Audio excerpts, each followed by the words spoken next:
Claro, pero es que me llama mucho la atención una frase que has dicho, que has dicho, bueno, claro, desde el punto de vista económico, España no trata como una colonia a América. Bueno, pero el término colonia es un término puramente económico. Es verdad que ha quedado muy manoseado, es verdad que se le ha dado más significados, ¿no? Pasa un poco pues como las palabras, ¿no? Como comunista, fascista y tal, ¿no? Hemos llegado a un punto en el que además lo mencionas en tu artículo y me parece que tienes toda la razón, ¿no?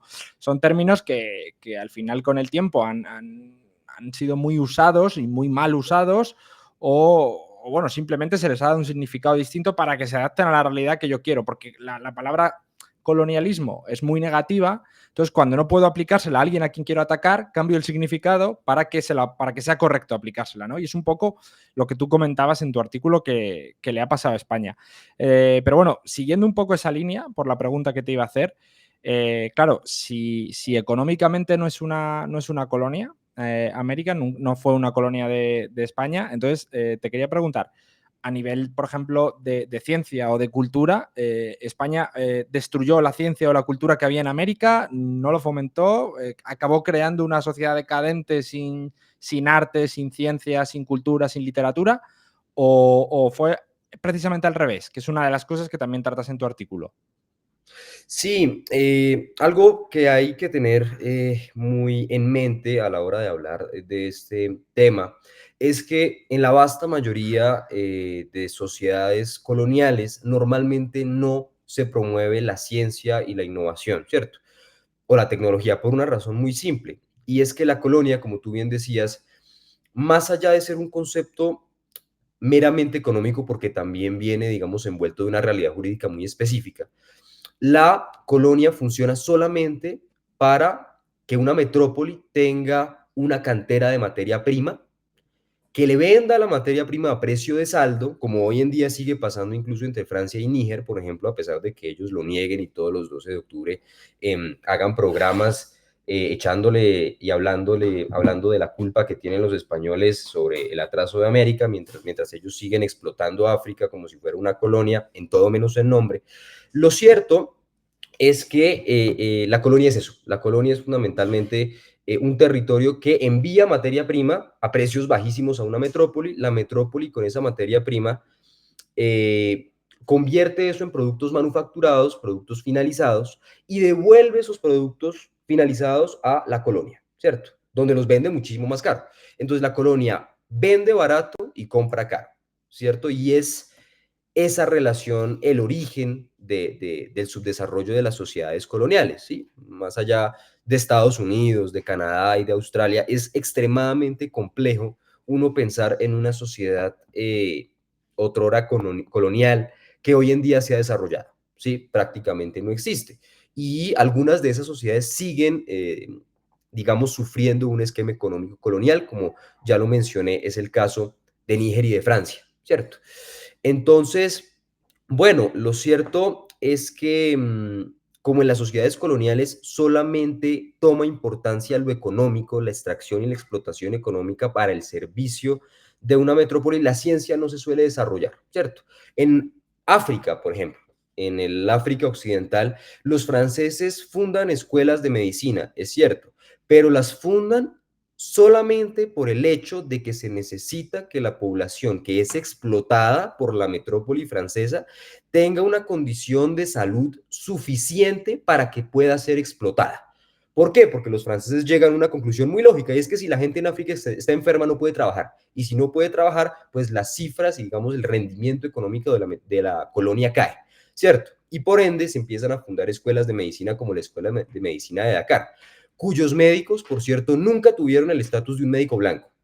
Los pensum académicos siempre eran más cortos en su amplitud, digámoslo así, que los pensum de las Pese a tener la universidades. formación académica, un habitante de una colonia francesa, pese a tener la formación académica de médico, por ejemplo, no podía ejercer como médico en Francia.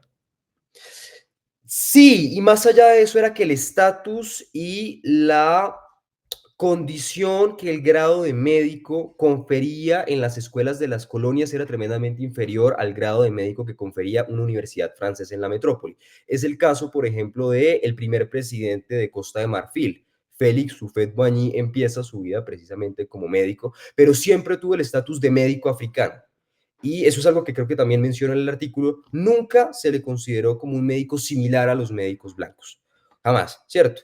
Mientras que en el caso de América, ya para aterrizarlo un poco y responder tu pregunta después de esa introducción, lo cierto es que eso nunca existe.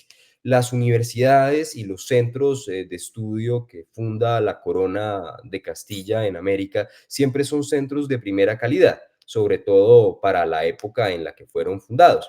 Pienso, por ejemplo, en el Colegio de Santa Cruz de Tlatelolco.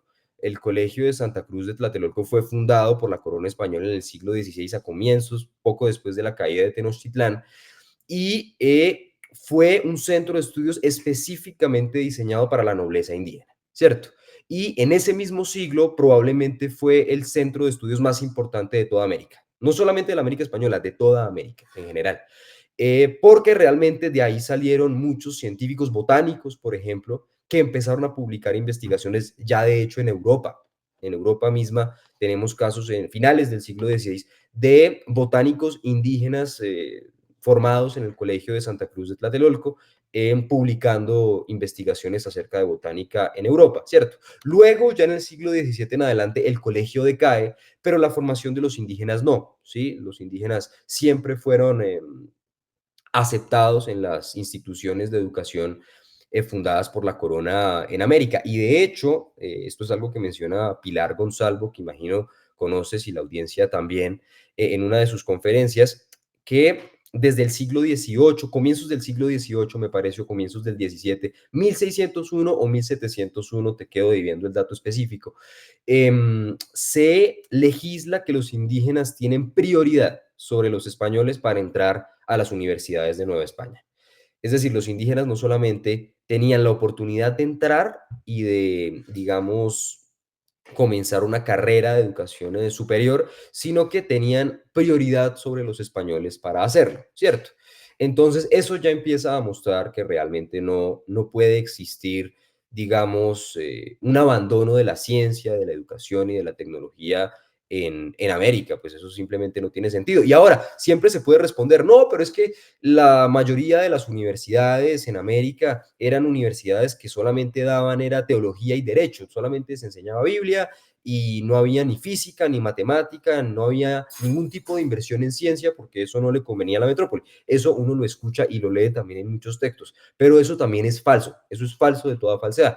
El ejemplo de Santa Cruz de Tlatelolco que acabo de utilizar, pues lo muestra muy bien, ¿cierto? La botánica no es una ciencia humana, no es una ciencia social, no tiene nada que ver con el derecho ni con la teología, y sin embargo en el siglo XVI ya era promovida por la corona en América. En el siglo XVIII Celestino Mutis funda las primeras cátedras de matemáticas, de física en el nuevo reino de Granada, la actual Colombia y el actual Ecuador. Y también en la actual Colombia, en la ciudad donde yo vivo, en Bogotá, lo cierto es que la corona española funda en 1808, me parece, creo que el año en el que comienza la invasión napoleónica de España, el primer observatorio astronómico de toda América, no solamente de la América española, sino también del continente como tal. El primer observatorio astronómico no estuvo ni en Nueva York, no estuvo en la Universidad de Harvard, ni en la Universidad de Yale, estuvo en Bogotá. ¿Sí? Sino que, ¿qué pasó? Pues que después de la batalla de Boyacá, esto es algo de lo que también vamos a hablar, del tema de la independencia, las tropas de Simón Bolívar al entrar a la ciudad de Bogotá destruyen el observatorio astronómico. Y ese punto, digamos, es el punto de comienzo simbólico del atraso científico de América Latina. Creo yo, la destrucción del observatorio astronómico de Bogotá durante las guerras de independencia. Así que en ese contexto, pues lo cierto es que nunca hubo un abandono ni de la ciencia ni de la innovación en América. 32 universidades en las cuales los pensum y lo que se enseñaba era prácticamente igual a lo que se enseñaba en las universidades de Francia, y eso ya se ha probado, que incluso en las universidades más olvidadas, como las universidades que se fundaron en Guatemala, los pensum eran muy similares a la Sorbona de París, por ejemplo.